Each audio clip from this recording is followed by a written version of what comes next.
Olá pessoal, vamos voltar aqui no nosso curso de noções de lógica e agora eu queria ver com vocês os quantificadores. Na aula anterior, a gente já deu algumas ideias de qual é a diferença da lógica que nós vínhamos estudando, que era a lógica proposicional, para a lógica de predicados. E aí, lá no nosso alfabeto já apareceu essa ideia aí de que havia algum símbolo especial reservado agora para a linguagem de lógica de predicados. Então vamos neles, né? Primeiro a gente volta naquela ideia de uma proposição ser uma sentença declarativa na qual eu posso atribuir valores de verdade, de verdadeiro ou falso. Aí nesse nosso exemplo a gente vê uma proposição 2 menor que 3 e isso é verdadeiro, né? O valor verdade dessa nossa proposição é verdadeiro.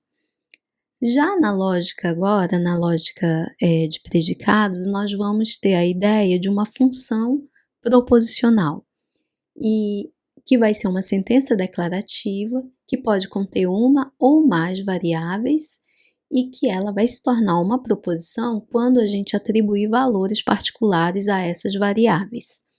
A outra questão que surge é que nós precisamos agora do domínio do discurso para essa função nossa proposicional, que vai ser o conjunto dos valores que eu posso atribuir nessa minha função proposicional. Então imagina que eu tenho um domínio D e lá dentro tem os elementos desse domínio que eu posso atribuir às minhas variáveis, e aí, quando eu atribuo as variáveis da sentença, ela se torna uma proposição e só então agora eu posso dizer verdadeiro ou falso para elas. Então vamos ver esse exemplo aqui, né, para ficar mais claro. Eu tenho o seguinte, eu queria que vocês vissem por linha, tá? Então aqui eu tenho a função proposicional, aqui eu vou ter o domínio D1, tá? Que o x faz parte, x pertence a D1. E quais são os elementos de D1? Pode ser 1, 2 ou 3. Y pertence ao domínio D2, que são os elementos 2 e 4. Aí eu vou ter a proposição, eu vou ter a representação e eu vou analisar o valor verdade. Eu vou chamar a atenção de vocês que na literatura tem alguns erros, né, de digitação, então eu pediria que vocês corrigissem esses erros com base nessa tabela aí que foi reescrita. Então vamos dizer o seguinte, a função proposicional é x menor que 3. Esse x eu tenho que atribuir um valor. E aí eu pego o valor do domínio D1, que é onde o x pertence. O x é qualquer um desses elementos, e eu vou escolher o elemento 1. E aí, o que acontece? A proposição fica sendo 1 menor que 3. E a representação é P de 1, tá? O P vai significar aquela proposição, a função x menor que 3. Mas como eu atribuí 1 para o x, então é o P de 1. Sim, 1 é menor que 3? Sim, é verdade. Então, o valor verdade fica sendo verdadeiro. A outra função proposicional de x continua sendo x menor que 3, mas agora eu vou atribuir o valor para x de 3. E aí a proposição fica sendo 3 menor que 3. E a representação disso é P de 3. Só que agora é falso, né? Porque 3 não é menor que 3, né? Ele é no mínimo igual, né? Ou no mínimo, né? No mínimo igual, mas não menor, né? Então isso é falso. Valor verdade, depois que eu substituí o x por 3, deu falso. Agora a função eu mudei, é x menor que y. Ó, tem duas variáveis agora, x e y. X eu escolho algum elemento do conjunto domínio D1. E o y eu vou escolher desse domínio D2. Então, para o x eu vou escolher o 2 e para o y eu vou escolher o 4. A proposição fica sendo 2 menor que 4. Como é que a gente representa isso? Vai ser com a função Q aplicada a 2 quartos, tá? E 2 é menor que 4? Sim, então é verdade. X menor que y, agora com o x sendo 3 e o y sendo 2. 2 pertence ao domínio, né? Aqui o 2 é do domínio 2. 3 é menor que 2, aí tem a função proposicional Q para aplicada a 3 e 2. Isso é falso, né? Porque 3 não é menor que 2, certo? Então é assim que vai funcionar quando a gente estiver trabalhando com função proposicional e domínio do discurso, tá bem? Vamos aqui para outra parte da aula. Quantificando a função proposicional P. Bem, a gente já sabe que existe uma história aí de quantificadores, né? Maneiras de quantificar a função proposicional. Ou eu posso fazer um para todo x em D, ou eu posso dizer que existe algum x em D tal que alguma coisa acontece. Como é que fica isso? Vamos ver aqui nesse exemplo. Bem, a função proposicional aqui é a x menor que 3, né? A representação dela vai ser p de x, e aí eu vou substituir esse x. A proposição que eu vou escrever vai ser assim: para todo x em D, eu tenho D1, né? Eu tenho P de x, tá? Isso na representação fica o símbolo para todo, que é aquele azinho ao contrário, x, P de x. O outro seria, outro exemplo, né? X menor que 3, P... Opa, aqui é P de x ainda, representação. Vamos corrigir isso aqui? Acho que coloquei 3, mas é x aqui, tá? Deixa eu apagar esse aqui. Pegar aqui. Aqui é P de x ainda, tá? E aí, existe x em D1 tal que P de x, que é essa coisa aqui que eu tô lendo, tá? Como é que a gente representa isso, né? Existe x aqui, ó. Que é esse aqui. Existe x, P de x, tá? Na verdade, no livro ele usa uns 2 pontinhos aqui para separar a variável quantificada da função, tá? Proposicional. Aí nessa outra linha, a gente tem o x menor que y. Qual vai ser o exemplo que a gente vai adotar aqui? Vai ser o predicar a função proposicional Q, x e y. E aí a gente quer escrever o seguinte: para todo x em D1 existe y em D2 tal que Q de x, y. Então, para todo x existe y tal que Q de x, né? Aqui, x menor que y, Q de x, y. E agora a gente quer falar o contrário. Existe x em D1 tal que para todo x em y em D2 que x, y. Então, existe x para todo y, existe x tal que para todo y que x, y, tá? Então, só um jeitinho de fazer a leitura desse... O valor verdade de uma função quantificada é determinado por, se eu estiver trabalhando com se P de x é verdadeira para toda interpretação x em D, então, para todo x, P de x é verdadeiro. Sim, quando que é P de x é verdadeiro em toda interpretação de x em D? Qualquer elemento que eu escolher de D vai ser verdade. Então, eu vou dizer que para todo x, P de x é verdadeiro. Se não, se ele não for verdade para todo elemento que está em D, o P de x, então a gente vai dizer que esse para todo x, P de x é falso, tá? Agora, se nós tivermos que o P de x é verdadeira para pelo menos uma interpretação em D, então significa que existe algum x, né? Existe x, P de x, é verdade. Se não tiver nenhum, então é que o existe x, P de x é falso. Não tem nenhum elemento que a propriedade P, né, a proposição P de x seja verdade. Observação. Vamos ver qual é a observação que a gente tem aqui. Valor verdade de uma função proposicional vai depender do domínio que eu estou utilizando. Então, se o D é infinito, se é finito, né? x1, x2 até o xn, então, para todo xp de x, é equivalente a eu dizer que o P, a proposição P, a propriedade P, ela vale para o x1, vale para o x2, e vale para o x3 e até o xn.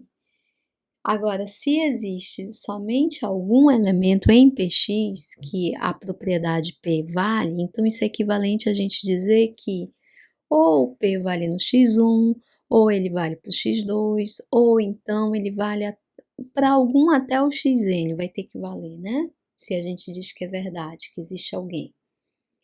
Agora, se o D for vazio, aí a gente tem outra observação. Todo x, P de x é verdade, tá? E o existe x, P de x é falso. Por quê? Para todo x, P de x é verdade, a gente só conseguiria falsificar isso se você achasse alguém no vazio que não é verdade a propriedade P, mas como o conjunto é vazio, você não consegue ter nenhum elemento que a propriedade P não seja verdade. Você não consegue encontrar essa testemunha, né? E o existe já é o contrário, eu precisava apresentar quem é o elemento no qual P de x é verdade. Como eu não consigo, ela é sempre falsa, tá? E aí a gente chega aqui na parte 3 dessa aula, que é a negação de funções proposicionais que estão quantificadas. Então, quando eu estou com uma função quantificada, eu quero negar o não é verdade, que para todo x, p de x, isso é equivalente a dizer que existe um x tal que não vale o p de x. Então, eu falo isso desse jeito, existe x não p de x. Então, a negação do para todo x, p de x é existe x não p de x. E a negação do existe alguém que vale P de x é para todo x não vale P de x, porque não tem ninguém no qual vale o P de x, né? Exemplo disso. Aí eu fiz aqui eu abri um pouquinho, que no livro ele não mostra assim não, tá? Mas é assim, ó, negar para todo x que o P de x implique se P de x, então Q de x, seria nego o para todo, isso vai dar o existe x, né? E aí vou negar o que está aqui dentro, que é o não, se P de x implica em Q de x. Mas o que é negar o P de x implica em Q de x? Bem, a gente lembra que a implicação ela pode ser reescrita como o se P de x, então Q de x, pode ser equivalente a dizer não P de x ou Q de x. E negar isso é negar não P de x vai dar P de x, né? E o não é ou vai dar o e. E o não Q de x vai dar o não Q de x. Então tá aqui, existe x, que é tal que P de x e não Q de x. Aí tem um outro exemplo desse tipo, que é esse daqui, negar não existe x, p de x e q de x. Isso é equivalente? O não, a negação do existencial é o para todo, então é para todo x e vou negar o que está aqui dentro. Não, p de x e q de x. Vou jogar esse não aqui para dentro. Então vai ficar não p de x, o não do e é o ou e o não q de x. Ah, mas o não P de x ou o não Q de x, eu posso converter isso e ser equivalente a uma implicação. Então, é P de x, que é o não, né? Vai dar o P de x, implica em não Q de x. Tá? Continuando, a gente chega aqui em funções proposicionais quantificadas em linguagem natural, que é o que mais, assim, é interessante para a gente, porque aí ganha mais significado, né? Então, se eu quero dizer existe um inteiro tal que o seu quadrado é 9, eu vou dizer isso do seguinte: o domínio do discurso vai ser o conjunto dos inteiros, o P de x vai ser dizer que o x ao quadrado é igual a 9, e aí eu vou ter, existe um x tal que o P de x. Existe algum elemento nos inteiros tal que o quadrado dele é igual a 9, né? Existe, né? A gente sabe que o 3 funciona. O menos 3 também funciona, né? E o menos 3 também está no conjunto dos inteiros. Agora, essa aqui que é do domínio de funções, né? F é diferenciável, então F é contínua. Se F é diferenciável, então F é contínua. Qual é o domínio do discurso que a gente está falando? Bem, é o conjunto das funções.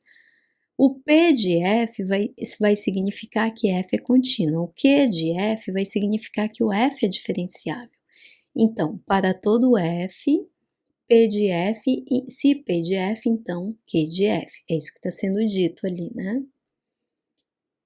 Agora aqui, esse outro exemplo. Todo estudante de lógica entende quantificadores. Qual é o domínio do discurso? Estudantes, né?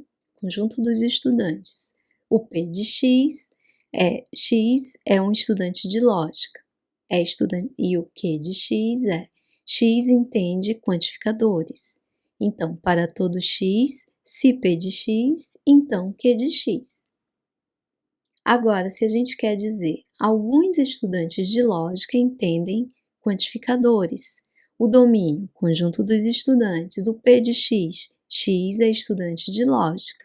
O Q de X entende quantificadores. Então, existe X tal que P de X e Q de X, tá? Observação, ele faz aqui uma dica, né?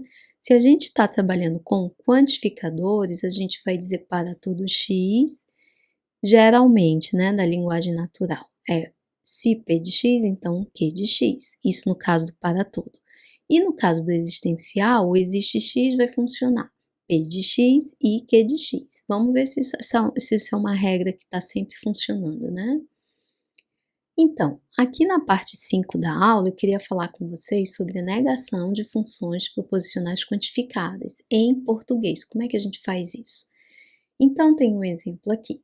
Todo estudante de lógica entende quantificadores. Vamos tentar negar isso. Então, a representação é para todo x, se P de x, então Q de x, que a gente acabou de ver, né? A negação disso vai ser existe x, P de x e não Q de x. E o que vai significar isso? Em português, a gente vai dizer alguns estudantes de lógica não entendem quantificadores, tá? E agora, que eu acho que já é o nosso último ponto dessa aula, sentenças declarativas que envolvem mais de um quantificador. As sentenças podem ser quantificadas por mais de um quantificador, e aí começa a complicar aqui a nossa vida, né? Vamos ver o que vai acontecer. Para todo inteiro par n, existe um inteiro k tal que o n é igual a 2k. O outro seria, para todo y em b, existe um x em a tal que o y é igual ao f de x, está definindo uma função, né? É importante dizer que a ordem dos quantificadores estão dispostos interfere na interpretação lógica da sentença. Então, se eu tenho que o S e o T, né? O S é o x1, x2 até o xn, o T é o y1, y2 até o ym. Então, para todo x existe y, pxy, não é equivalente a existe y para todo x, pxy, tá? Não é equivalente, tomem cuidado. Exemplo disso.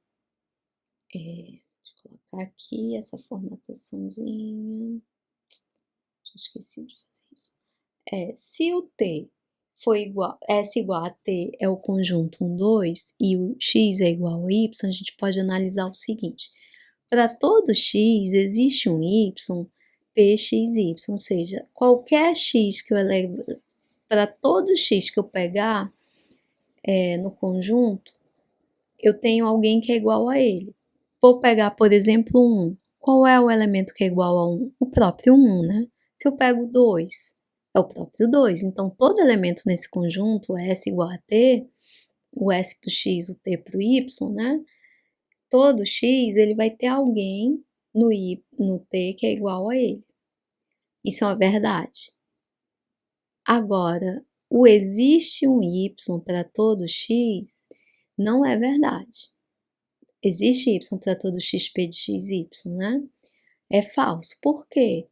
Eu não tenho um elemento que é igual a todos os outros elementos do conjunto T. Eu não tenho um elemento em S que tal que ele é igual a todo mundo que está em T, né? Tipo, 1 é igual somente ao 1, mas não é igual ao 2, certo? E é isso, pessoal. Essa nossa aula ela encerra aqui. Ela ficou um pouquinho longa e a gente se encontra na próxima aula para finalizar esse assunto. Até lá!